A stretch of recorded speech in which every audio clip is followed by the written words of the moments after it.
આપણે અહીંયા કંઈ ખુશ રહેવા માટે નથી આવ્યા,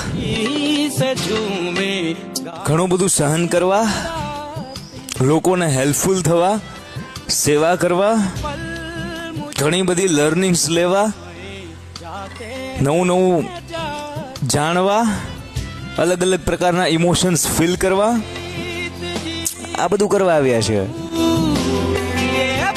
મતલબ લાઈફ છે એ ઓલવેઝ સ્ટ્રેટ લાઈનમાં નહીં ચાલે. સ્ટ્રેટ લાઈનમાં ચાલશે તો લાઈફ નહીં ચાલે. સો લાઈફ ઇઝ એન એડવેન્ચર છે ને, ઉપર નીચે હલક ડોલક બધું ચાલતું રહેશે. જીવનમાં ખાલી હેપીનેસ તો એ જીવન નથી. એટલે એક્સેપ્ટ કરવાનું છે, જે કોઈ પણ સિચ્યુએશન આવે એની સામે તગડી રીતે લડવાનું છે.